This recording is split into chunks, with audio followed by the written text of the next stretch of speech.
All right, folks, we have a full webinar today that's jam-packed with goodies, so we're going to kick it off right now. So hi, everyone, and welcome to our Runa session on the 2023 State of HR Rewards and Employee Recognition.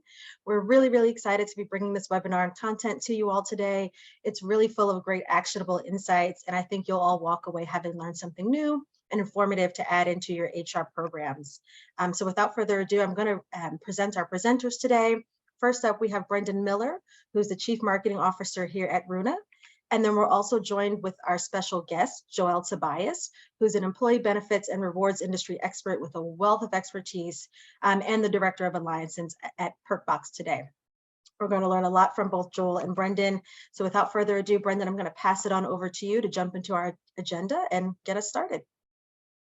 Yeah, thanks, Kristen, and Joel, thanks for joining us. I'm really excited to dive into some of these results with you that we have. So we have a quick agenda. We're going to try to keep this short and hit some of the highlights and the key points of the research that we completed. We'll do a little bit of overview of Perkbox as well towards the end and do some key takeaways and some Q&A as well, I believe. So looking forward to getting into this with you. Just a little bit about the research, the methodology, we call it the 2023 State of Employee Rewards and Recognition was the name of the report. We conducted the research in March of 2023. We did it amongst Germany, UK, and US. There was nearly 700 participants. It was an online survey. All of the participants were full-time or part-time employees, and they were employed at the time we asked the survey. So let's get into some of the results. And so the first key finding was rewards are key to retention. And that may seem like an obvious key finding if you're in this business, but if you're somebody that is looking at purchasing a rewards and recognition system, you've got to make the case to your superiors. And we have some data, I think, that can help support that. First off, 62% of employees said rewards are important to stay in their decision to stay with an employer. And we tend to look at the extremely important because these are the most passionate users. And in Germany, it was 13% said that they were extremely important. In the US, much higher, 34% said extremely important, but overall, 62%. And as we went further into the data, we saw this data point that said employees, though, have low complete satisfaction with their rewards that they're getting from their employers. And we really focused in again on this completely satisfied on this one as well, because chances are if you're somewhat satisfied or somewhat dissatisfied, you're pretty apathetic. You're getting a free gift, a bonus, a reward, and you're not going to say, chances are you're completely dissatisfied with that reward you're getting because it was a bonus, it was free, right? So and we know that people that are completely satisfied are just going to be more loyal anyway. So overall, 30%, less than 20% in the UK. In fact, the US is actually interesting here. They kind of stick out. 46% of employees said they were completely satisfied, so much higher in the US. So Joel, I want to go to you on this one and just say, is there a disconnect? Is there a disconnect between the employer who's giving the reward and the employee who's receiving the reward on a lot of these cases? Yeah, excuse me, we talked about this a little bit, didn't we, the other day? And I think that my view on this stat is that there is perhaps a combination of impersonal rewards being distributed. So if you take impersonal rewards or rewards that people simply didn't want or need,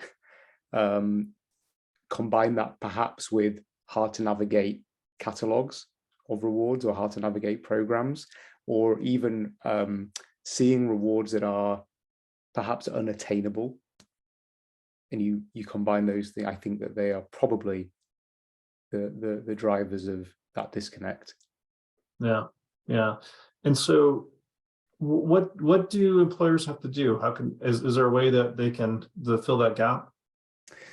Yeah, I think it starts with freedom and choice of rewards. I think that's where it starts. I think, assuming that somebody wants or likes or needs a particular reward and issuing them that reward on an assumption is, it's not dangerous, but it doesn't set the scene correctly. And I think if you start with freedom and choice of a selection of rewards, that's probably your best starting point. And then listening to employees, what they want, listen to what they want, and make sure that you put it in place. Yeah. Yeah. So knowing your audience, right, is always important. We're talking more about that one. And then choice, giving employees a broad choice of rewards and making it easy to earn those rewards through the process, that they're not unattainable. Exactly. Yeah. Right. Well, the other key finding that we saw is that digital gift cards are popular reward choices, at least in the countries that we surveyed here. And we asked the gamut of types of rewards that employees could earn, and we asked them about different categories of gift cards. We asked about subscriptions, even shares of stock, gaming points, crypto, donations to organizations, and even NFTs, right? We went the full gamut here to see what would trigger employee interest and what they were receiving as well. And you can see here in the green what was received, what was preferred, and gift cards overall kind of bubbled to the top. I think what was more interesting here was that there were some localization differences, and this slide here is a little bit of an eye chart, but I'll walk you through it. We did see some differences country to country. And so in the UK, rewards received and preferred gift cards to specific retailers and stores, gift cards to restaurants came in second, gift cards to experiences, entertainment came in third as far as received and preferred. And then here in the center, Germany, a little bit different. Yes, gift cards to specific retailers and stores was the highest received and preferred. Then second place, discounts bubbled here, which was, I thought, interesting. So special discounts on products or services was something Germans wanted and received more of. And then moving over to the US, rewards received, gift cards from Visa, MasterCard was the highest, 16% that said that was their most preferred. And if you look to the next one, gift cards for specific retailers or stores, so those closed loop cards versus open loop here, begins to appear. But it's interesting, if your employer sending Visa, MasterCard, it's a great option, but you may be paying extra to do that, and a closed loop card may do the trick actually for most of your employees. So something to keep in mind. But I guess just overall, Joel, what was your take on this? Gift cards still a popular choice overall, huh? Yeah, I kind of lent into the markets that you picked here, and I figured that with these three particular markets, knowing how well served they are with digital gift cards, I think that just kind of tips a nod to the why. Perhaps if you think about the breadth of gift cards available, particularly in the US, through programs, through reward programs, you're almost sure that it's going to cover almost all needs, from grocery to apparel to technology and everything in between. And so if you think about that, is it unsurprising? Yeah, so maybe if we were to look at some other markets where gift cards were not more part of the economy, we might see something a little bit different there. As we put this survey together, we're looking at some data that said consumers who are participating in crypto or NFT programs would like to see rewards and incentives as part of their loyalty and employee programs, and we've seen that data out there. It didn't necessarily come out in this data here that we saw. I think that these have potential, and I think when you're looking at your audience and your demographics, and that, for instance, if you have high net worth audience that you're trying to target, maybe fractional shares or crypto, they want to store that value, and so they don't necessarily need to spend it. So I guess and then the other piece here, that the obvious piece, is that there needs to be some localization, customization as well to your audience. And so I guess as you guys at Perkbox think about this, how do you think about those demographic and geographic desires of, and how do you get that intel, and how do you guys go about doing that? It's a very interesting question, one we've talked a lot about, and one that continues to be a conversation over here. And I don't think there's a perfect answer to this question. Actually, I think it's a mixture of listening to customers, listening to prospect customers as well. What's their feedback? What do they want to see? What are their local employees actually care about? What do they want to see? How do you source it, and how do you put it in place? That's a separate question, a separate conversation altogether, but start with the knowledge. Partner with people that have local knowledge is always a good starting point as well, to feed in, because I think being in a business that's scaled the global rewards platform in practically every country in the world, we're still listening to feedback from customers in certain markets telling us, hey, you don't have this, we'd love to see that, actually it'd be great if we could have this. And that is constant, that's never going to stop.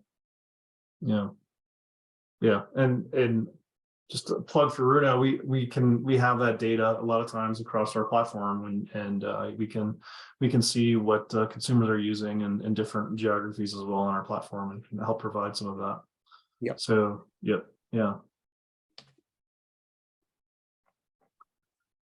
So another key finding was employee digital rewards and recognition systems are, in my book, we're still not ubiquitous. So when I looked at this data, I thought, oh, great opportunity for companies like Perkbox and companies like Runa to support that.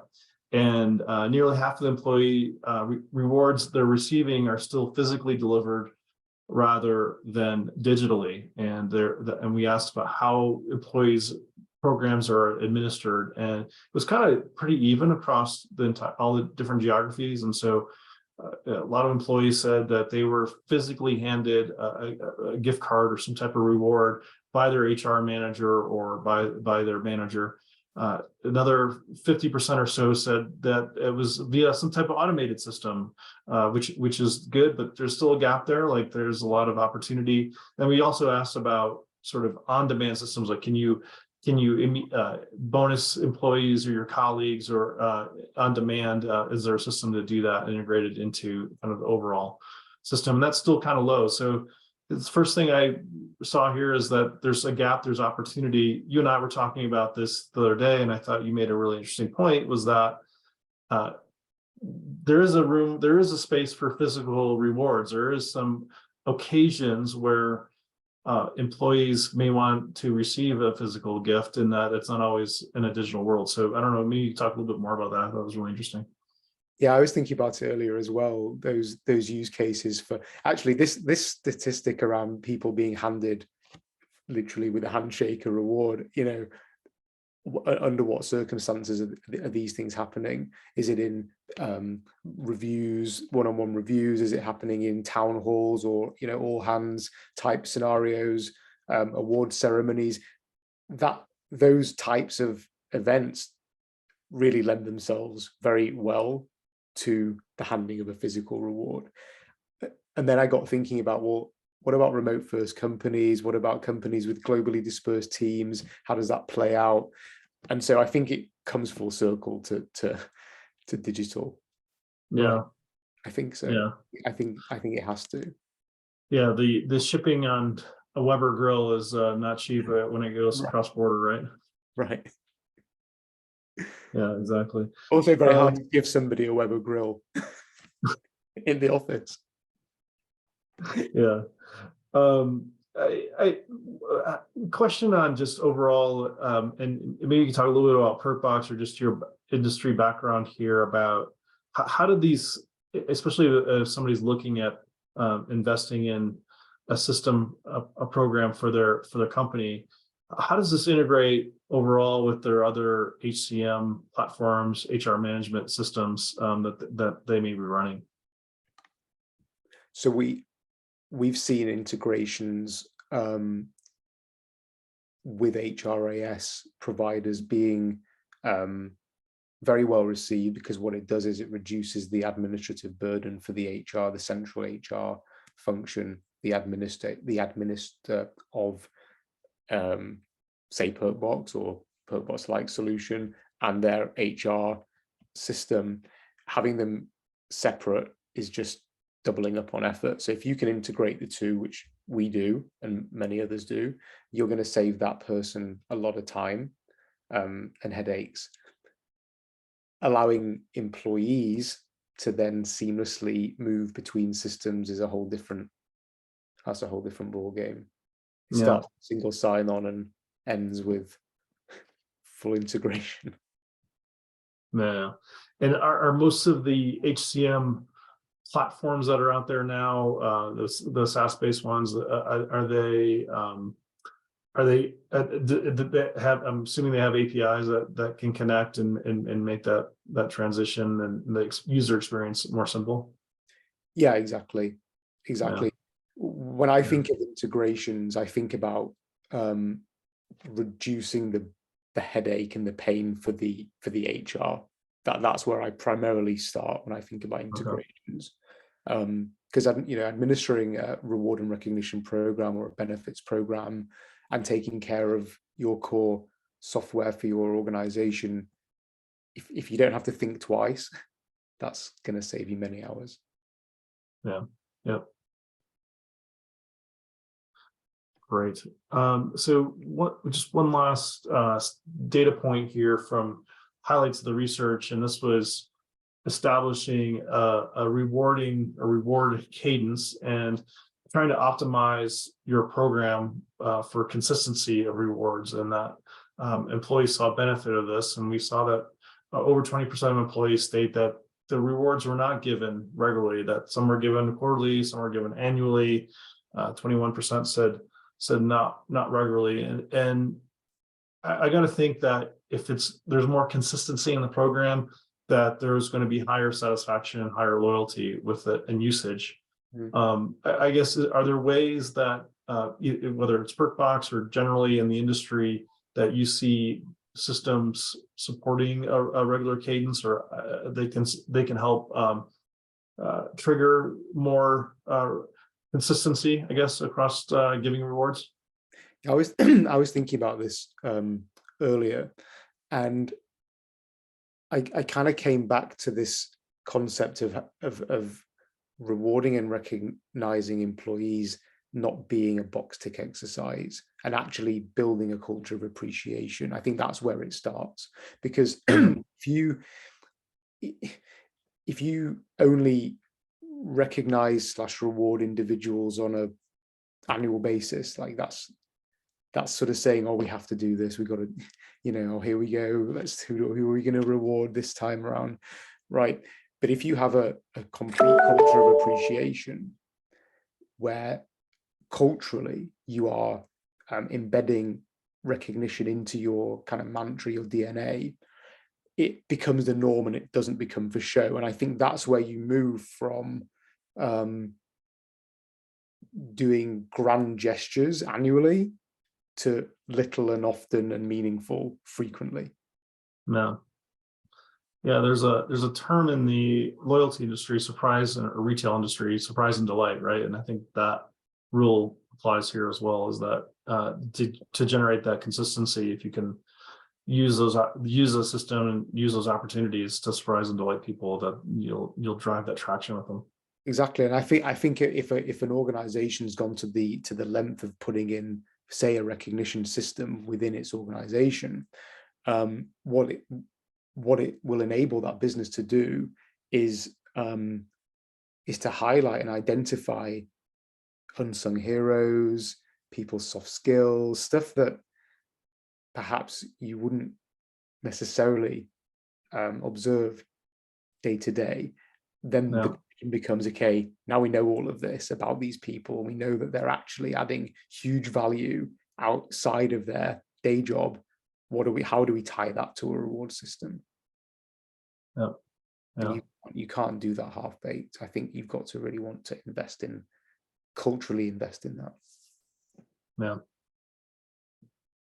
Well, I have some more questions for you. I'm gonna save one of those for the Q&A. But I wanted to give you the opportunity of floor. I think you're one of our star customers, and you guys have done tremendous things in growing cross-border and growing globally. And I think it's now 80 countries that you guys can service. And so wanted to give you the opportunity to talk a little bit about that, but also kind of your broader offering and some of the things that you guys do. Sure. Thank you. So yeah, we've been on a journey at Perkbox. We've been on a journey from being a domestic perks and benefits platform through to being a global and borderless rewards recognition platform. We have users in over 80 countries, but we actually can serve companies anywhere in the world. And that's not been easy. But what's been really interesting is the role that digital gift cards have played throughout certainly the amount of time I've been with the business.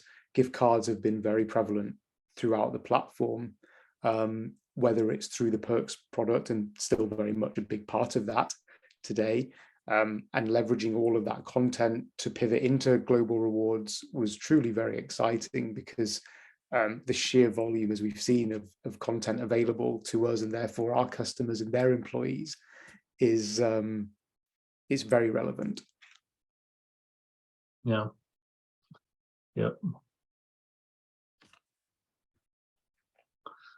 Well, just to highlight this was some highlights on this research. You can find the full report on our website, runa.io. You can learn about how Runa supports companies like Perkbox. If you go to the Resource Center, you'll find the state of employee rewards and recognition. If loyalty is more your jam, we have a full study on the state of loyalty rewards as well, so that you'll find that both of those reports under our Resource Center on our website. So, Kristen, before we head to the Q&A, I think you have a couple updates for us, and so I'm going to turn it back over to you. Yes, thank you, Brendan, and thank you, Joel. This was a really, really great presentation. And to wrap us up, we do have a couple of ways for you guys to always get in touch with us and stay up to date with what we're working on. So we do have our network and change logs page that are completely live and updated very regularly, that you guys can see all the new brands and payout types that have been added to our platform, as well as, you can always connect with your account manager to discuss any options for your HR program or any other questions that may come up as well. Our AM team is really, really responsive, and kind of at you guys' beck and call, just hoping to make you all happy with all that we have to offer. And from here, I think we're just going to slide into questions with our remaining 5 minutes. I do have a couple of questions that have been pinged to me in the chat, but Brendan, if there are any that are top of mind for you, or same for you, Joel, that you guys want to cover, we can do that as well.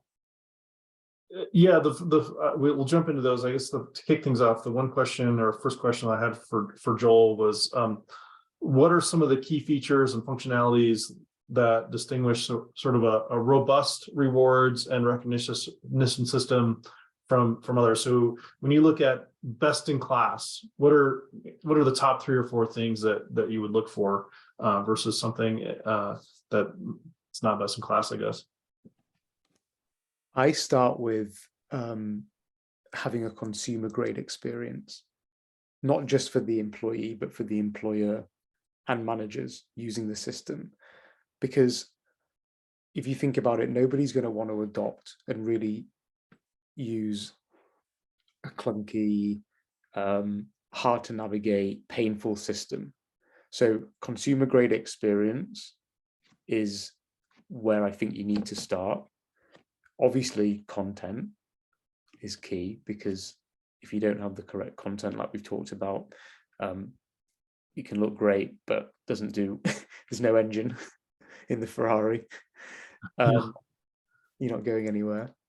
And I think if you bring those two together, you're going to stand out, aren't you? Versus anybody else. Yeah. Cool. And good technology, obviously. Not. Yep. Kristen, what do you got for us? Great. We do have another question that just popped up. This is towards you, Joel, from Lorenzo. Joel, the question is, what's your take on earned wage access? Have you ever thought of implementing this specific type of employee benefit on your platform? I don't know if that was a trick question, but we just announced a partnership with a provider of earned wage access. So we're actually very excited by the concept of earned wage access as an employee benefit. It's not a vertical that we've ever got involved in particularly, but we know that many of our customers really love and appreciate having earned wage access as a benefit. So we have a partner in that space now, and I'm looking forward to seeing. It's very new, so not coming with any data here, but we're looking forward to seeing how it plays out. Yeah, I agree. I think this is an area, as I think about closed loop opportunities, that not necessarily doesn't necessarily have to be a payroll to their bank account for earned wage access. And I think there is opportunity that's not exploited yet in the industry to put potentially closed loop incentives or rewards or gift cards into people's account as a earned wage access, early access to their pay. Mm-hmm. And to a consumer who needs that ahead of time to get a gift card to wherever they shop most frequently or where they buy gas more frequently, it could be just as valuable as getting money, or even more valuable potentially, and then getting money into a bank account. Yeah, on the topic of this, I think knowing what I'm not an expert in this vertical, but knowing what I know, it's extremely prevalent in certain industries. So, for instance, hospitality, retail, frontline work, very, very meaningful. I'm very interested generally to see how earned wage access expands into other sectors and industries that perhaps it hasn't yet reached, almost in a way disrupting the norm of when we get paid. Yeah. Right. Yeah, and how we get paid. Yeah, doesn't have to be a deposit in my bank account. Right. Yeah, and it doesn't have to be at the end of every month. Who said that? Yeah. Yep. I think we might have time for one more super quick question. This one came from an anonymous attendee, but it says, how important is offering discounts/offers alongside the gift cards as an ongoing benefit? Can you say the question again? Absolutely. How important is it to offer discounts and offers alongside gift cards as an ongoing benefit? I'm going to give you a very biased answer because at Perkbox we do, and it's a very big part of our benefits platform. Part of our benefits offering and perks offering, where we allow end users, employees of companies with Perkbox to purchase digital gift cards in real time with a discount attached, and it's a very big revenue line that we drive to our merchant partners annually. So, very biased answer. I think it's critically important. Amazing. Thank you, Joel and Brendan, again. Any other questions, guys, as always, feel free to reach out to your account managers and we'll make sure that we get Brendan and Joel's expertise and respond to you. But thank you again for attending this special Runa session. As always, we will hold these every month, so please be on the lookout for our June session. An invite will be forthcoming, and you'll also be able to find that in our customer newsletter. So thank you all again. We really appreciate your time. Enjoy the rest of your days. Thanks.